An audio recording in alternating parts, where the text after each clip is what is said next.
Good morning. It's a fantastic pleasure to be speaking to Rory Bremner, who is coming to Chichester Festival Theatre to play Chris Tarrant as the play Quiz returns to Chichester.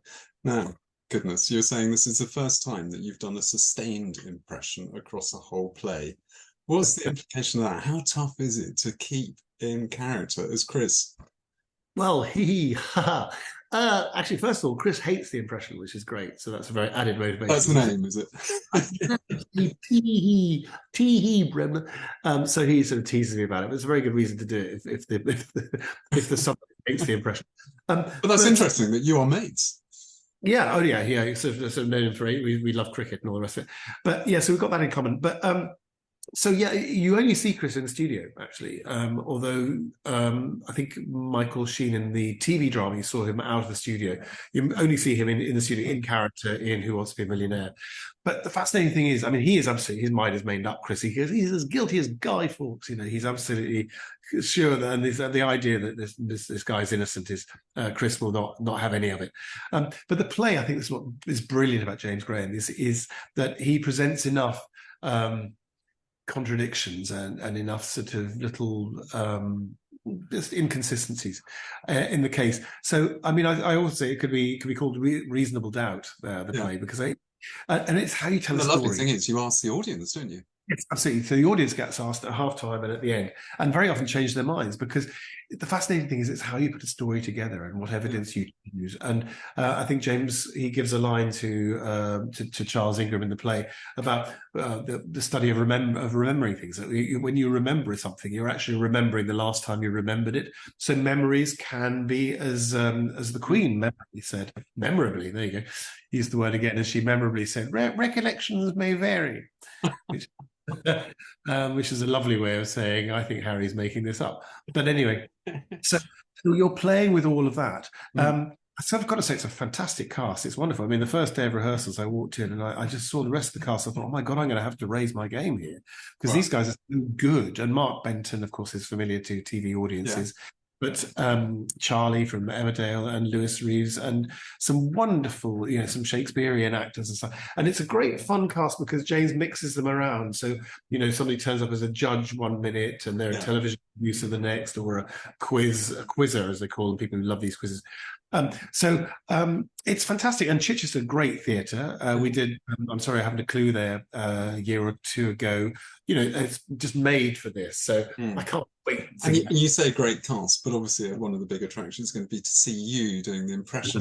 And I must admit, I have absolutely all-filled admiration for anyone who can do an impression. It just seems to be so impossible. How do you find your way into someone? It's the voice, absolutely first with the voice. You sort of find out where it comes from. If it's a particularly deep voice like Roger Moore, is one of those ones. Is it an accent? Is it a kind of, is it a breathy sort of Scottish accent? Where's the quality coming? Is it there?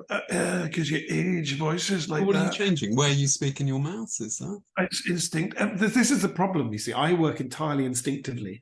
And, once you start to take it Don't apart, think about it. Yeah. the only time I ever took something apart was a electric fan, when I was about 8, and I put it back together again. And when I put it back together, there were all these bits left on the floor, and I thought, well, obviously I didn't need that, and I wondered why the fan never worked again. So it's something about if I take it apart too much. But so I do work instinctively. Yeah. But how can you judge how accurate you're being, given you are okay to your hearing? Trust my instinct. I mean, Chris says actually because he spent his life with headphones on, so he says, "So I've got a very good idea of what I sound like."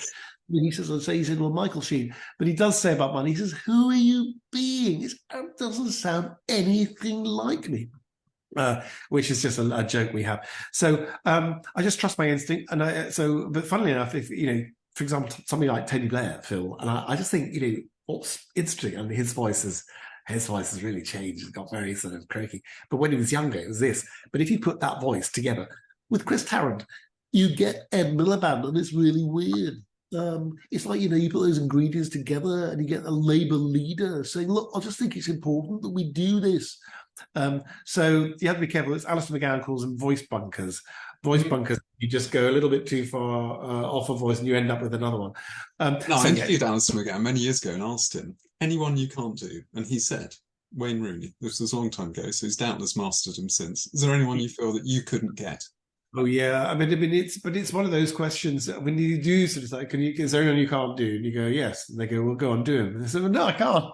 So, I struggled with Noel Edmonds for a long time until I realised there was now there's a little quaver in the voice, a little bit of excitement, and you get a little hook. And with Chris, I don't know, I just kind of fell into Chris. So I think it was just where it comes from in the throat. So if you get something like Melvin Bragg, you know, the way that Melvin Bragg. So today we'll be talking about the Battle of Thermopylae for ATBC. So that, you know, you sort of block your nose. James was another one where you block your nose off. So it's where the voice comes from. It's the accent, and you just build it up. As I say, actually, I'm playing Chris the entertainer. It's not Chris the sort of the individual. So you won't see another side to Chris, but I hope you'll see Chris. I hope. And if you looked up during the performance and there was Chris sitting in the audience with that your stride? Well, I think he did turn up. He said I turned up. He said I put a hat on my head and I said, but apparently I think he wore a bright orange coat, and so everybody went, oh look, there's Chris Tarrant. So I don't know. He might come to see it, but yeah, he'd enjoy it, as will everybody. Because the great thing is when you put the music into it and you put the lights into it, and we have sort of cameras around, and you get that sort of goosebumpy thing of recreating the drama and the tension of the original production, which is what it was all about. Of course, it was jeopardy, and it was putting people in this situation where they were under stress, and that was the kind of USP, the selling point of it. It was the first time when you saw people under real pressure.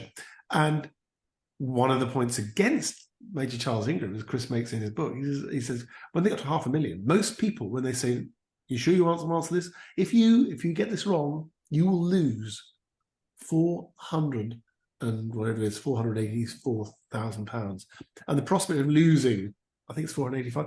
The prospect of losing £485,000 really concentrates the minds of people. Do you know what? I'm just going to stick here. But with Charles Ingram, it's like, yeah, well, why not? Why not go for it? And they'd never had that before. So but like so many things in life now about where is truth and where is our belief. It just depends on what side of the scale you are. They had a big argument, Charles and Diana Ingram, after the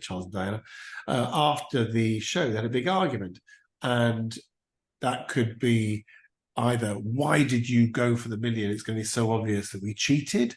Or it could be, why did you risk it at the end? You should never have taken that risk. You could have lost a lot. So it comes down, you could come down on either side of that. So it's a very human story. And there are humans at the end of it who have been very damaged by it. There's an audience that can sit in judgment. It can enjoy and remember. Sorry, that sounds like a dentist at the builder next door. But an audience will sit in judgment. You'll get all the recollection of that show, and you have all of that with it, but together with the human drama and just the brilliance of James Graham's writing. Yeah, fantastic. I remember it being absolutely brilliant first time around. The best kind of play that you just talk about all the way home. But I will let you go. Lovely to speak to you. Thank you so much for your time. Thank you. And we'll see you in Chichester in a few days. Well, a couple of weeks' time, I think. Okay. Final